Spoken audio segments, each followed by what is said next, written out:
Bonjour à tous et bienvenue dans cette nouvelle vidéo. Aujourd'hui, nouveau concept, ça s'appelle Nos lieux perdus. Qu'est-ce que c'est Nos lieux perdus? C'est simplement une série de vidéos qui va vous parler de différents urbex dont certains ont été malheureusement détruits et d'autres ont été réhabilités. N'hésite pas de me donner quelques petits conseils en commentaire afin d'améliorer les vidéos suivantes. Pour ce premier épisode, nous allons parler aujourd'hui d'un des plus beaux urbex du passé. Je vais parler évidemment du château de Noisy, aussi appelé le château Miranda.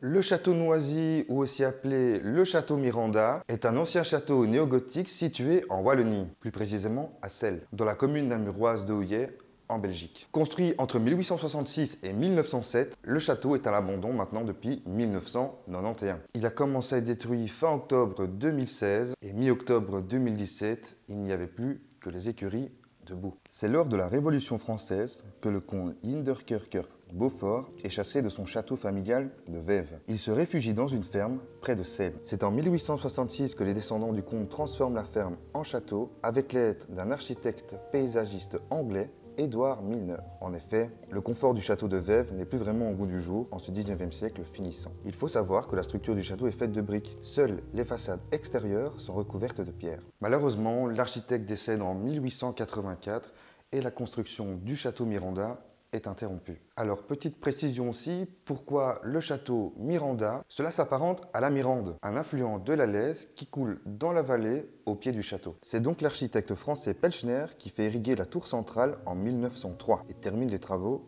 en 1907. Le château Noisy devient dès lors la résidence d'été de la famille Linderkerker Beaufort. Le style de ce château est un style néogothique qui rappelle les grandes demeures du sud de l'Angleterre, fastueux, avec sa grande tour flanquée d'une horloge digne des plus belles églises. Pour se donner un peu une idée du personnel, on comptait chaque matin plus d'une quarantaine de jardiniers qui venaient ratisser les allées en gravier du château. Durant la Seconde Guerre mondiale, le château est brièvement occupé par les troupes allemandes. Après cette page sombre de l'histoire, le château est transformé en centre de vacances pour les enfants des cheminots de la SNCB, entre 1950 jusqu'environ les années 80.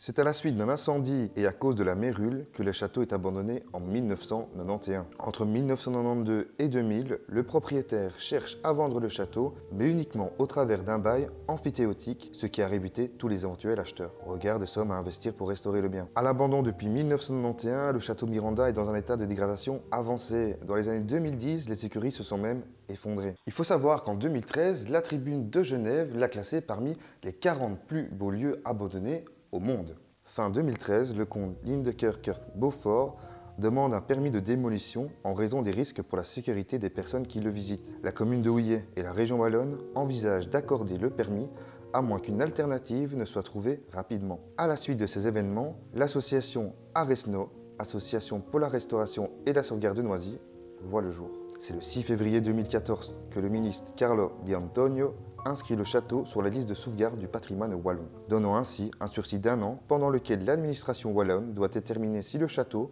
vaut la peine d'être classé.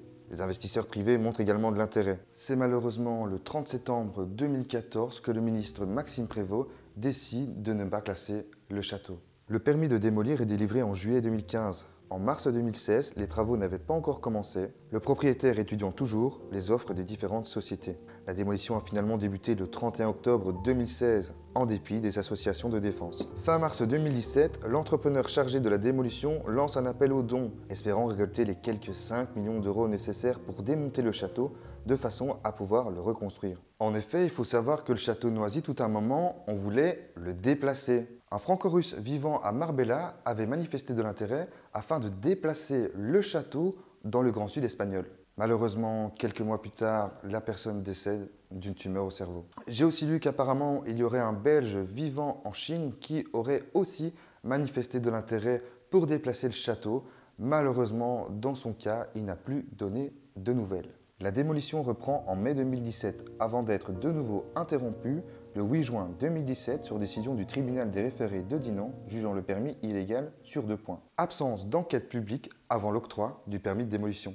Violation du respect de l'environnement. Le 6 juillet, après avoir fait appel, le propriétaire est de nouveau autorisé par la justice de Liège à poursuivre les travaux de démolition pour des raisons de sécurité publique. En août 2017, un incendie se déclare sur le chantier de démolition. Le feu provoque l'effondrement de la partie où se trouvait l'escalier d'honneur avec ses colonnes en voûte bleue, ainsi que l'entrée principale. Le château est désormais coupé en 3 parties, l'aile gauche, la tour principale et l'aile droite. En septembre 2017, les ailes du château sont détruites, laissant au milieu de ce paysage seule la tour principale dans l'attente de sa mise à terre. C'est finalement le 4 octobre 2017 que le coup de grâce est donné. La tour est amputée de ses horloges à hauteur de ses armoiries familiales. Fin 2017, du château de Noisy ne reste plus que les écuries et la base de la tour entourée de ses gravats. J'ai aussi pu retrouver un témoignage d'un enfant des cheminots qui avait du coup résidé dans le château de Noisy à l'époque où le château a été réhabilité pour les enfants du cheminot.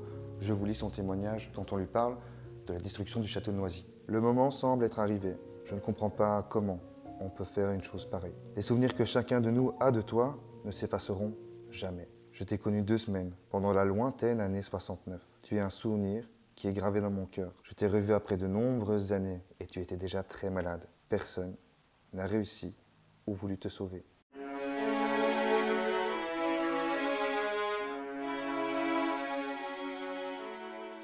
En 2019, le château a été utilisé pour le tournage du film Anubis et la vengeance d'Argus. En 2011, il sert de décor de prison lugubre pour le film Dead Man Talking de Patrick Ridremont, sorti en 2012. Et enfin, en 2015, il apparaît dans la saison 3 de la série américaine Hannibal, comme le Castle Lecter en Lituanie. Voilà, c'est une fin de vidéo. J'espère que ce premier épisode de Nos lieux perdus t'a plu. N'hésite pas à mettre en commentaire les quelques conseils que tu as à me donner. Je prendrai évidemment tous les conseils constructifs en compte. Comme d'habitude, c'est un petit like, un petit commentaire et surtout un abonnement. C'est important. Je vous dis à la semaine prochaine. Bye.